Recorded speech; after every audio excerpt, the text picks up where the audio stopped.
You want to love your child? Then stop letting them do whatever they want. Because real love isn't permissive. Real love sets boundaries. Real love corrects. Real love disciplines. And that word discipline has been dragged through the dirt by a culture that confuses kindness with weakness and love with surrender. Children don't need a best friend. They need a leader, a protector, a mentor, someone strong enough to say no and mean it. Someone who sees what they could be and refuses to let them settle for anything less. Because here's what no one wants to admit. When you don't give your child structure, you're not freeing them. You're abandoning them. You're leaving them lost in the dark with no map. You're handing them a life with no lines, no order, no limits, and then you're surprised when they fall apart under pressure. Of course they do. Of course they explode with emotion or crumble in chaos. They were never taught how to hold the line because you never gave them one. Schools are not cages, they're foundations, they're training wheels, they're practice for self-control. Every limit you set is a lesson in personal strength. Every consistent boundary is a message.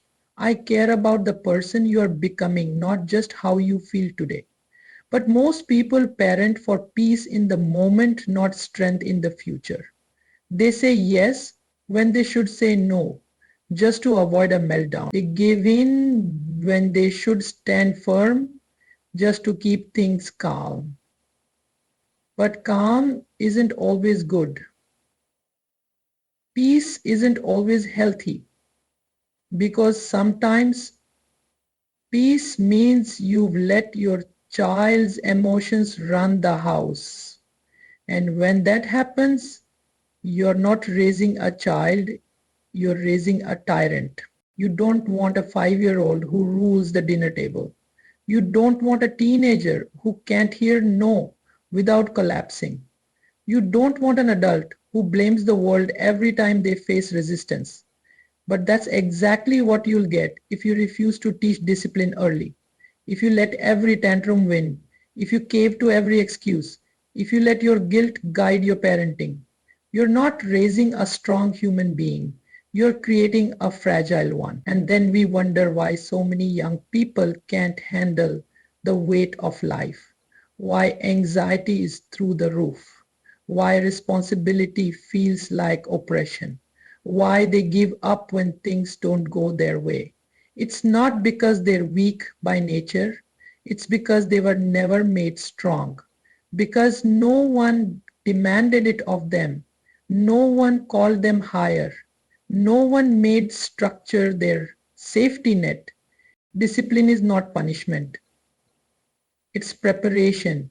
It's not cruelty, it's clarity. It says there is a standard, there is order, there is right and wrong, and I love you enough to hold you to it. That kind of love is rare, but it's the kind of love that builds capable, confident, courageous children. Because children push boundaries. That's what they do. Not because they're bad, but because they are testing the world.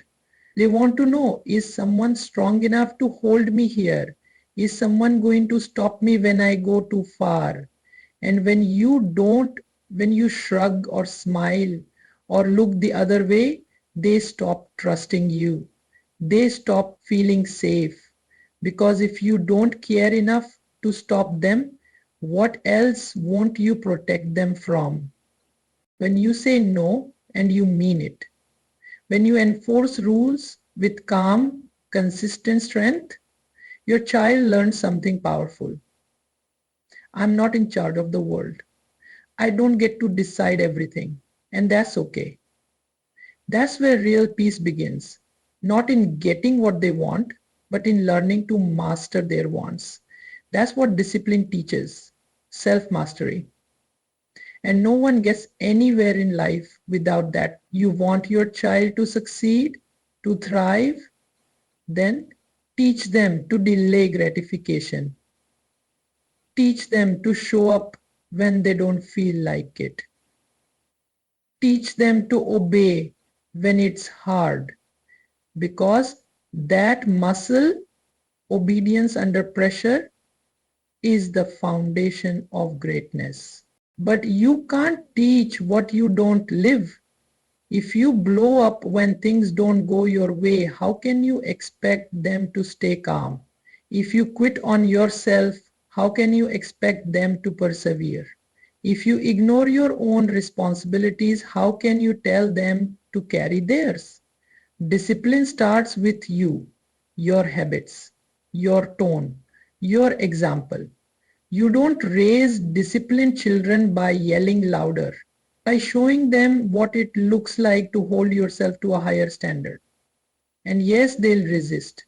Yes, they'll push back. They'll cry, argue, scream, but hold the line. Because behind every protest is a heart asking, are you strong enough to keep me safe from myself? Don't flinch. Don't fall for guilt. Guilt says, ease up. Love says, hold steady. Let them be angry now so they can be strong later. Let them cry now so they can stand when life hits harder. Teach them discipline in your home so they don't get crushed by the world outside. And when they test the limit and find it doesn't move, something shifts inside them. They feel anchored, grounded, safe. That's where real confidence comes from. Not from getting their way, but from knowing there's order in the world. And you're the one who showed them that. Children raised with boundaries grow up to become adults who can set boundaries. Adults who know how to say no. Adults who can manage stress, handle disappointment, lead others, and stay focused. Adults who don't crumble under pressure or chase pleasure at the cost of purpose. If you love your child, don't clear the path for them. Build them strong enough to walk it. A boundary today becomes their backbone tomorrow. Discipline isn't harsh, it's holy. It shapes the chaos into character, the impulse into integrity. The world punishes undisciplined adults. So love your child enough to teach them order while there's still time. Every time you say no with love, you say yes to their future strength. Let them cry now so they don't break later. Let them struggle now so they don't surrender later. Comfort feels like love today, but discipline is love that lasts a lifetime. Structure doesn't trap children. It sets them free to become everything they were meant to be.